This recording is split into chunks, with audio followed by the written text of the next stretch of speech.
Olá a todos, estamos aqui de volta com os comentários das Escrituras, comentando alguns capítulos, alguns versículos da Escritura Sagrada. Hoje nós vamos comentar Atos capítulo 8, do versículo 1 até o 17. Se possível for, se tiver disponível, caros amigos ouvintes, com uma Bíblia, você pega a sua Bíblia aí e se quiser fazer algumas anotações, isto é útil, uma caneta, um papel. Atos capítulo 8, versículo 1. Vamos ler até o 17. Poderíamos comentar os versículos do capítulo 8 completo, porém, por questão de tempo, vamos ficar até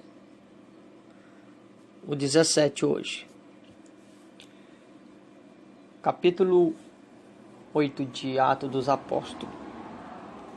Vai falar sobre a anunciação das boas novas em Samaria, depois da perseguição, e discípulos foram dispersos, certos apóstolos, né? E também Saulo consentiu na morte dele, isto é, no contexto Estevão, e fez-se naquele dia uma grande perseguição contra a igreja que estava em Jerusalém. Todos foram dispersos pelas terras da Judeia e da Samaria, exceto os apóstolos. E uns varões piedosos foram enterrar Estevão, fizeram sobre ele grande pranto. E Saulo assolava a igreja, entrando pelas casas e arrastando homens e mulheres, os encerravam na prisão. Mas os que andavam dispersos iam por toda parte, anunciando a palavra de Deus. E descendo Filipe, a cidade de Samaria, lhes pregava a Cristo. E as multidões unanimemente prestavam atenção ao que Filipe dizia, porque ouviam e viam os sinais que ele fazia, pois que os espíritos imundos saíam de muitos que os tinham, clamando em alta voz. E muitos paralíticos e coxos eram curados. E havia grande alegria naquela cidade.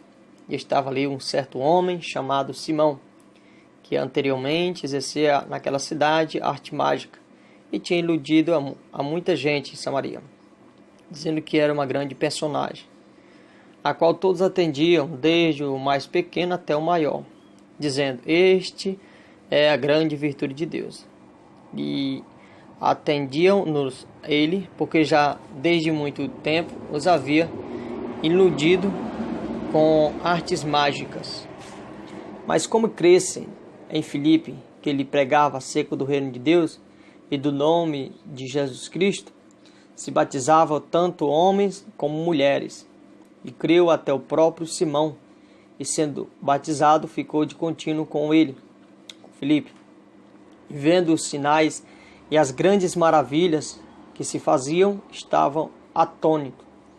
Os apóstolos, pois, que estavam em Jerusalém, ouvindo que Samaria recebera a palavra de Deus, enviaram para lá Pedro e João, os quais, tendo descido, oraram por eles para que recebesse o Espírito Santo, porque sobre nenhum deles tinha ainda descido, mas somente eram batizados em nome do Senhor Jesus. Então lhes impuseram as mãos e receberam o Espírito Santo. Vamos parar por aqui. Eu sei que tem muito a comentar. No restante, os versículos do capítulo 8 de Atos dos Apóstolos. Porém, por enquanto, vamos ficar apenas com esses versículos. Talvez mais tarde, depois, nós continuamos no comentário, comentando, fazendo algumas análises sobre esses versículos. E já lembrando que nós comentamos, eu comento aqui em forma de síntese, isto é, resumidamente, por questão do tempo, né? Então, caros amigos, internauta, você ouvinte, pega a sua Bíblia e vamos analisar esse texto da Escritura. Dentro do contexto do capítulo 8 de Atos, nós vemos aqui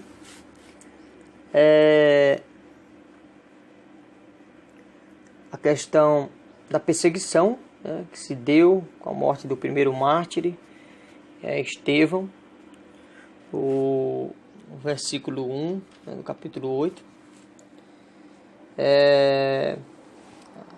Mais uma vez, o Espírito de Deus apresenta o nome de Saulo, né, enquanto grandes conflitos nasciam na alma do jovem Saulo. Externamente, ele continuava a impor um regime de terror, sem imaginar que os seus dias de inimigo do cristianismo, ou seja, aqueles cristãos verdadeiros, genuínos, estavam contados. Saulo consentia na morte dele. Essa parte da Escritura, quando diz que Saulo consentia na morte de Estevão, mas ao fazê-lo estava preparando o caminho para o seu próprio fim, como um dos maiores perseguidores da fé cristã em sua época. É bem interessante nós notarmos uma nova era se iniciava, né, com essas palavras que encontramos naquele dia. A morte de Estevão parece ter desencadeado, né, ter abrido as portas a uma perseguição generalizada contra a igreja local ali. Os cristãos foram dispersos, né, foram levados como se fosse um vento tivesse espalhado trigo por toda a Judéia e Samaria. O Senhor Jesus, né, já havia instruído os seus, saber eles, para começar a testemunhar, primeiro em Jerusalém, depois da descida da vinda do Espírito Santo, e assim batizando e formando um corpo, em Pentecostes, né, no fim dos 50 dias após a Páscoa, e expandir a proclamação do Evangelho para a Judéia, Samaria, até os confins da terra. Este foi o que o Senhor Jesus tinha determinado para os seus. Até então, o testemunho dos discípulos tinha se limitado exclusivamente a Jerusalém e aos judeus, pode-se dizer assim. Então, por causa dessa perseguição, se viu então para impelir os discípulos, aqueles que estavam recuando, para levar o Evangelho a outros lugares. Os apóstolos permaneceram, porém, em Jerusalém. Como diz um certo amigo, um certo escritor, ele diz que é o Carroll, observa sem rodeios aparentes.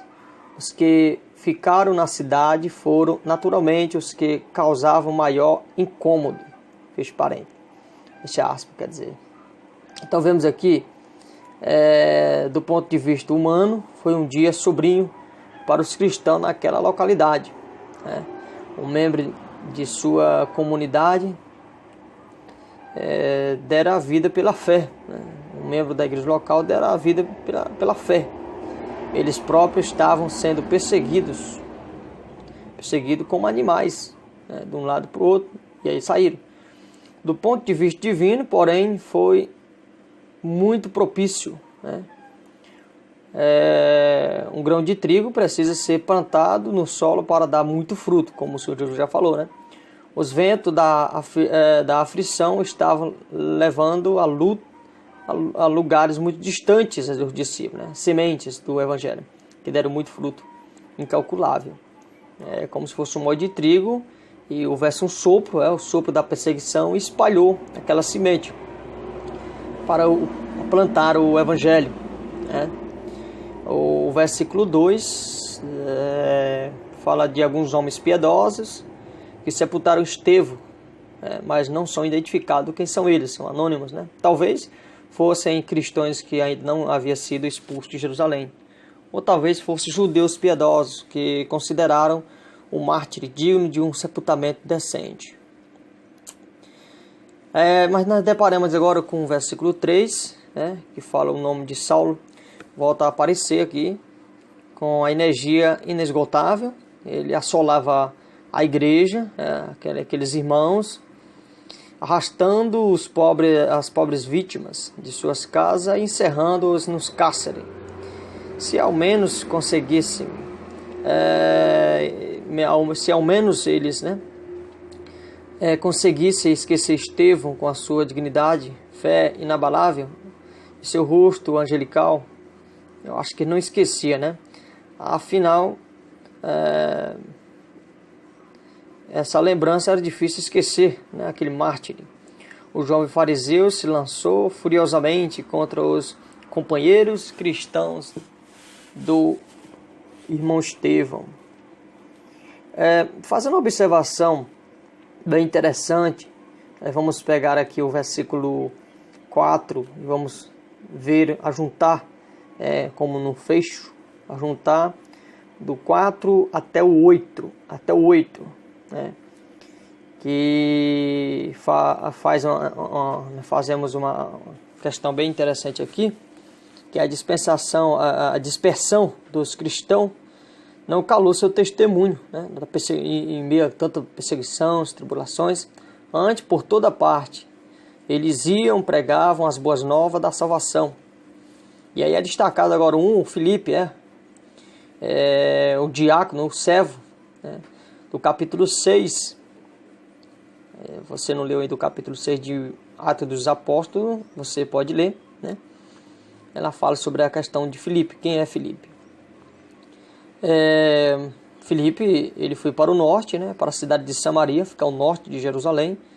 Além de anunciar a Cristo, ele realizou muitos sinais. Lembre de sinais.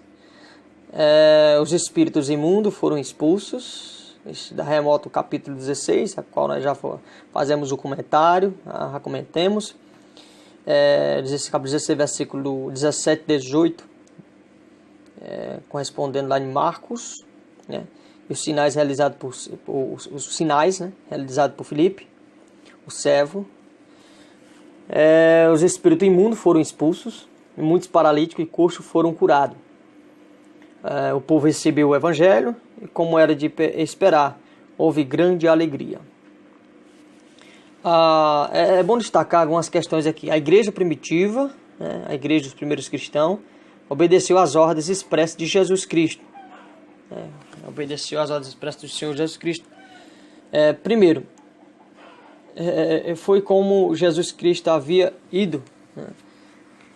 Capítulo 20 e 21 de João, Atos capítulo 8, versículo 1 ao 4. 2. O que nós podemos observar sobre essa questão aqui? As ordens expressas, Vendeu seus bens e... Lá no primeiros cristãos venderam seus bens, e provou para os pobres. Lucas capítulo 12, versículo 33, capítulo 18, versículo 22, livro de Lucas. Em terceiro lugar, cumprindo o que o Senhor Jesus falou, deixou seu pai e sua mãe, casas e terreno, para ir por toda parte, pregando a palavra. Livro de Mateus, capítulo 10, versículo 39. E quarto, fizeram discípulo, ensinou-os a trabalhar e obedecer, como Mateus capítulo 28, versículo 18 ao 19. E ponto 5, sobre as questões que o Senhor Jesus determinou, os discípulos do primeiro século fizeram, à risca, vamos dizer assim. Tomou a sua cruz e seguiu a Cristo. É isso que o Senhor Jesus falou no livro de Marcos, nos evangelhos sinópticos. E ponto 6, regozijaram-se na tribulação e na perseguição. Mateus capítulo 5, versículo 11, versículo 12. E conferindo com Atos capítulo 16. E ponto 7, deixou os mortos, sepultar os mortos e foi pregar o Evangelho. Capítulo 9, versículo 59, 60 de livro de Lucas. E penúltimo ponto, sobre o que Jesus falou, sacudiu a poeira dos pés e seguiram o caminho enquanto as pessoas se recusaram a ouvir o Evangelho, da salvação. Lucas capítulo 9, versículo 5 e Atos capítulo 13, 51. E o último ponto sobre essa observação, ele curou, expulsou demônios, ressuscitou os mortos e deu frutos duradouros. Marcos capítulo 16, versículo 18. Em comparação com Atos capítulo 3, nós pegamos os versículos até o capítulo 16 de Atos, nós vemos esses cumprimentos categóricos nos primeiros cristãos, no primeiro século, na igreja. Bem, fazendo agora uma análise, e já que nós comentamos e falamos sobre o versículo 4 até o 8, será por bem agora, do versículo 9 até o 11, vamos fazer o fecho também, chamo fecho, ajuntado, e comentar do 9 ao 11, do capítulo 8 de Atos dos Apóstolos. Quando observamos o versículo 11, versículo 11, nós temos que entender que um dos ouvintes de Filipe, que recebeste o destaque, é um homem chamado Simão. Encontramos aqui o Simão, que impressionava o povo de Samaria com seus feitos de mágica. Talvez ele seria um bruxo, da magia. Naquele tempo não seria de se admirar. O povo era muito apegado a isso, como hoje, mas naquele tempo era bem apegado também. E ele mesmo dizia, se auto-intitulava, se auto-destacava, dizendo que era muito importante. E até algum dos povos lá de Samaria pensava que era o poder de Deus, chamando de grande poder. Olha que coisa, Como é que chega a cegueira e o engano no coração do povo. O versículo 12 é bem interessante, nós notamos, e o 12 e o 13 estão interligados um com o outro, que fala sobre crer e batismo.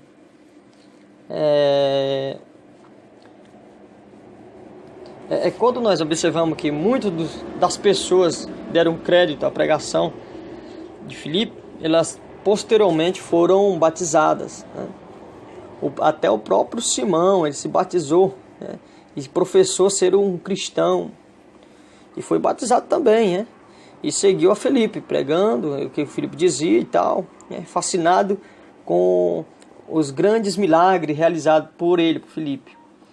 Parece notar que ele estava muito interessado, não era nem no crer no Evangelho, no batismo, mas sim no poder, por fama e pelos sinais, os milagres.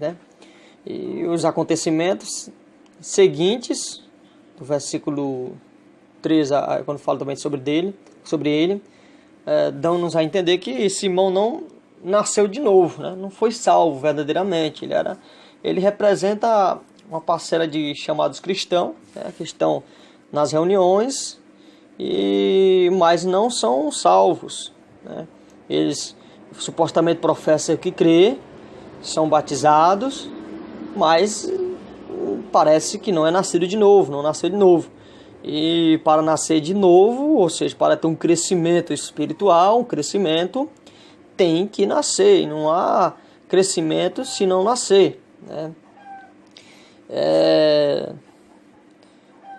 Então Simão, ele professou a fé cristã sem de fato possuí-la. Esse é o problema da maioria de muitas pessoas. Quem ensina a salvação pelo batismo é bem complicado e se depara com um dilema neste caso.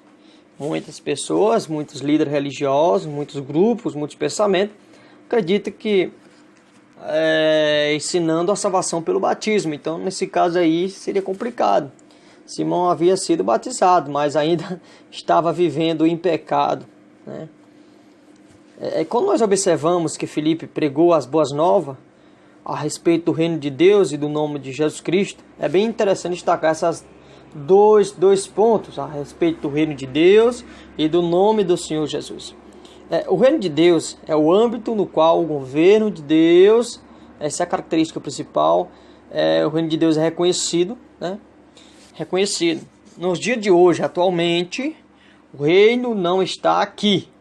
Em vez de um reino terreno literal, temos um reino espiritual e invisível, presente na vida de todos os que são fiéis ao Senhor Jesus Cristo, né? O Rei deste reino invisível. Porém, no entanto, no futuro, o Rei voltará à terra e estabelecerá um reino literal, cuja capital, de acordo com a Escritura e o estudo escatológico detalhado e sistemático, a capital desse reino literal será em Jerusalém, a fim de ingressar de fato no reino e em qualquer uma das suas formas. As pessoas é preciso ser nascido de novo, né, para incluir nesse reino.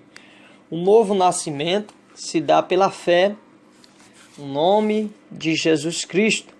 Sem dúvida, essa era a essência da pregação de Filipe, do irmão Filipe, naquele contexto lá em Samaria.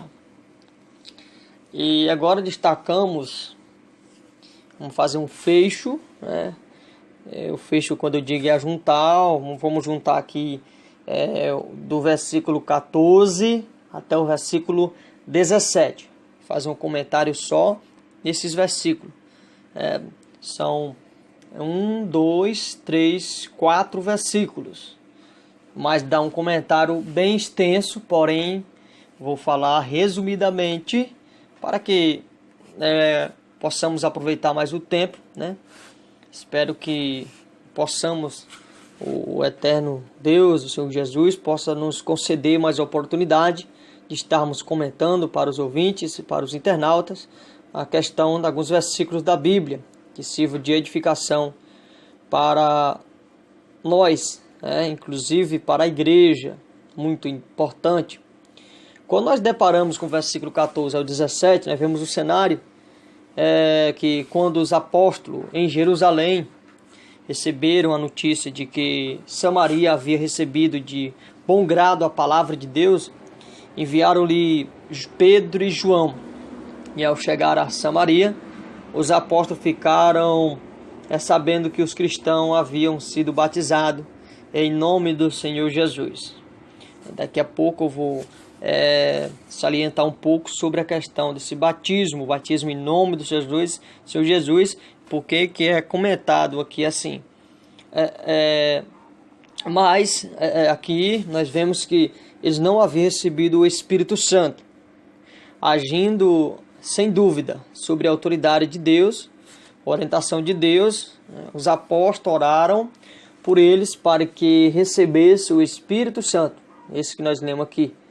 Eles impuseram as mãos, sob a imposição de mão também. Posteriormente nós poderíamos dar uma falada e observada. E logo em seguida, os discípulos, aqueles que foram batizados, receberam o Espírito Santo, os samaritanos receberam o Espírito Santo, né? E esse relato nos leva a perguntar por que esses acontecimentos se deram numa sequência diferente daquela observada no dia de Pentecostes. Nos Pentecostes, os judeus, primeiro, eles se arrependeram-se, segundo, foram batizados e terceiro, receberam o Espírito Santo. Neste caso, os samaritanos foram diferentes. Primeiro, eles creram, foram batizados. Terceiro, receberam as imposições de mãos dos apóstolos. E quarto, receberam o Espírito Santo. De uma coisa nós podemos ter certeza, é que os samaritanos foram salvos da mesma forma, a saber, pela fé no Senhor Jesus Cristo. Pois Ele é o único caminho para a salvação do pecador. Durante essa fase de transição do judaísmo para o cristianismo, para a igreja. Temos que entender a questão da transição que estava acontecendo naquele momento. Nós temos que entender essa questão da transição do judaísmo. Porém, Deus, em sua soberania, escolheu agir de maneira diferente em relação às várias comunidades cristãs naquele contexto.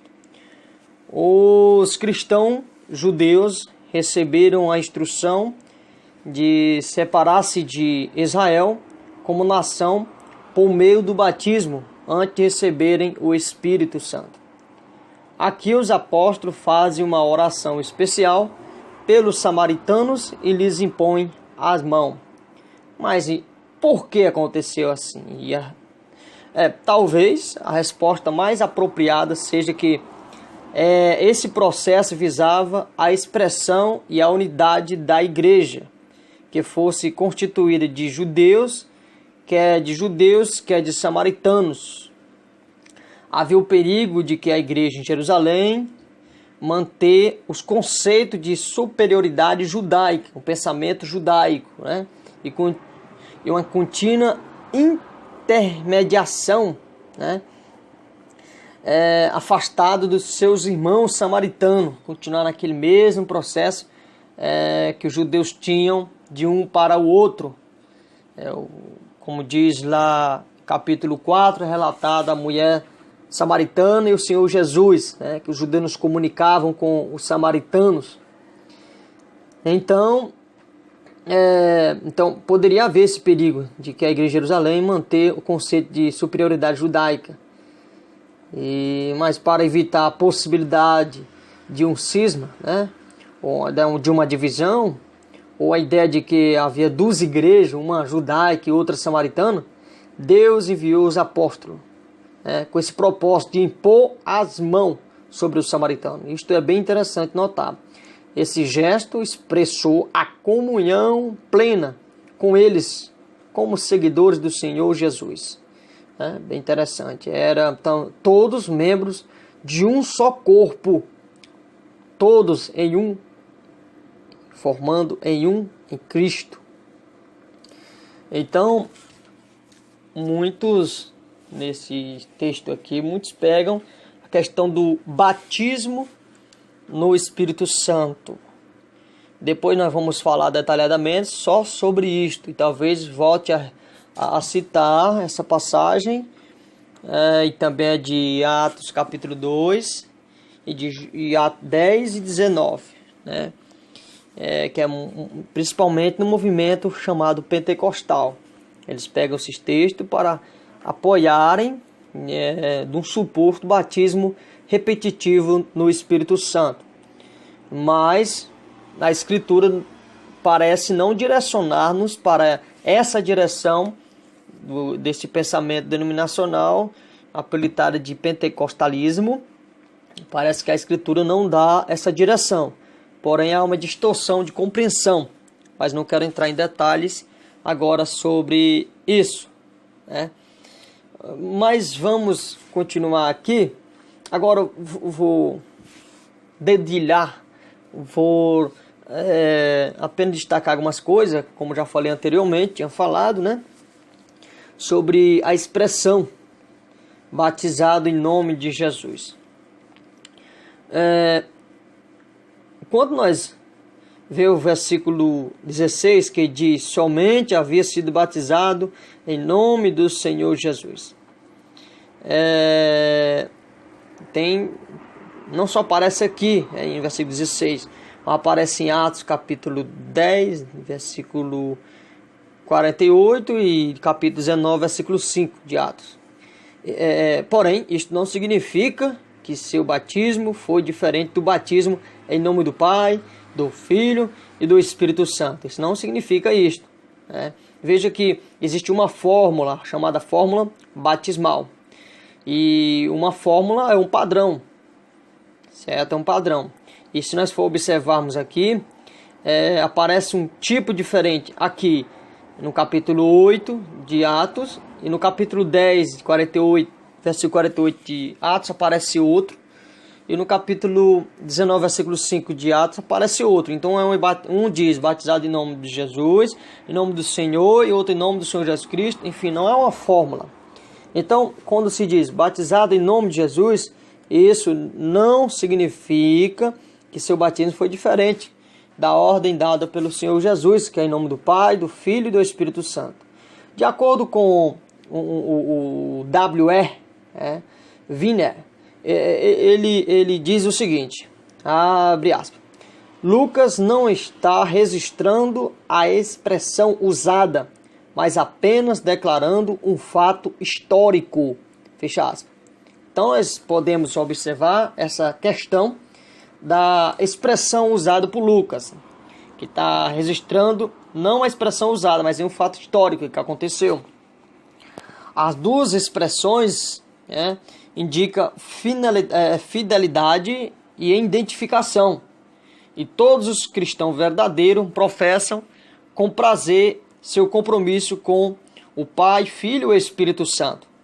E inclusive, diz na própria Escritura, quando se diz batizar em nome de Jesus, poderíamos nós destacarmos a questão da autoridade do Senhor Jesus. Batizar na autoridade do Senhor Jesus Cristo. Para cumprir também, como diz Colossenses capítulo 3, versículo 17. E quando fizerdes por palavra ou por obras, fazei tudo em nome do Senhor Jesus, dando por ele graças a Deus Pai. Então, nesse aspecto, eles batizavam na autoridade do Senhor Jesus Cristo, e como já dizia W.E. Wiener, que estava registrando uma expressão usada e declarando um fato histórico, mas no momento da prática do batismo, era a fórmula que era usada, em nome do Pai, do Filho e do Espírito Santo, batizando em nome do Senhor Jesus, na autoridade do Senhor Jesus Cristo. Ficamos por aqui e até o próximo comentário. Quem vos despede, vos fala, é seu amigo Daniel Duarte.